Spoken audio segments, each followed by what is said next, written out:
Thank you, Mr. Chairman.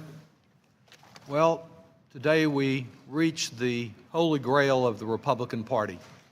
It exists to provide more tax breaks to the few, to benefit the privileged, and it's been amazing at the price that's already been paid to get to this point, because there's no wrongdoing in which Donald Trump can engage, no insult, no attack on our justice system or our law enforcement, no endangerment of our security that will cause many of our Republican colleagues to say enough or to speak out about that wrongdoing, because they're convinced that Donald Trump is the golden ticket to getting their holy grail.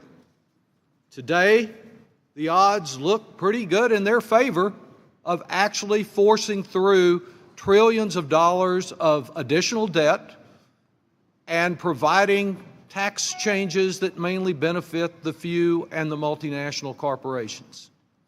But I would remind my colleagues of our experience on health care, that when it appeared that millions would lose their coverage, Americans united and spoke up and said, no, this will do so much harm to my community, to my family, to my neighbors, that we just can't have it. And I'm convinced that it was not just the courageous votes of John McCain and Susan Collins and others, but that the fact that the American people said, we will not accept this. And we can already see, even at this time, as a prelude to this committee approving this measure, we can begin to see the effect, the American people paying attention to the fine points of this complex legislation, what a difference they've already made. Remember, only a few months ago, this bill was largely going to be financed by forcing us to pay 20% more for everything we import in Texas, from avocados to auto parts, and the rest of the country as well, the border adjustment tax. But because Americans demanded that that go, it's out of the bill.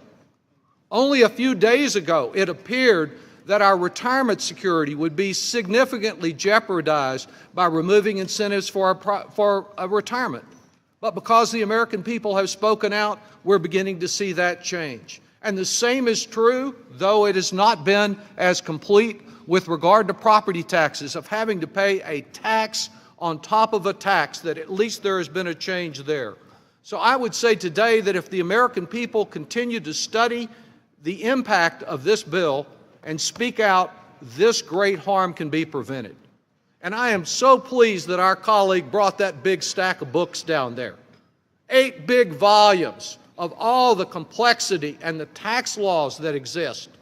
What he failed to point out is that in the period since Newt Gingrich was sworn in as the Republican Speaker of the House, a period of a couple of decades in which Democrats have had the presidency in the Congress for exactly 2 years, that almost 40% of those books were enacted by Republicans, by Republican-controlled Congresses, providing one special interest loophole after another. And today they tell us, having put so many loopholes and expanded that stack of books so high, that they're the ones that can figure out how to simplify it.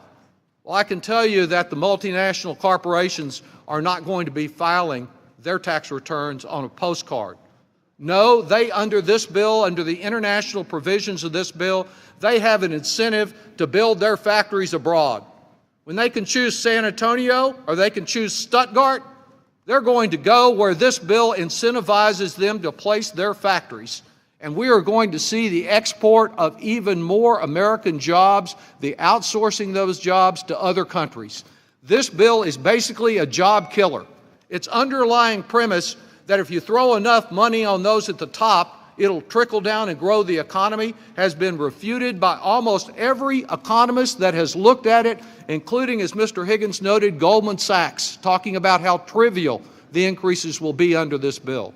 It is essential that we not outsource more American jobs, that we not burden this generation and future generations with more and more debt as this does. At the beginning of this enterprise, the chairman, back at the beginning of the year, they told us they would have a fully paid for tax bill.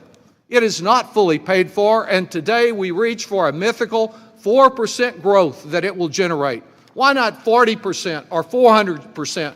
Those numbers are as unrealistic as his 4%, and they are not supported by anything other than propaganda and wishes for the future. I yield back.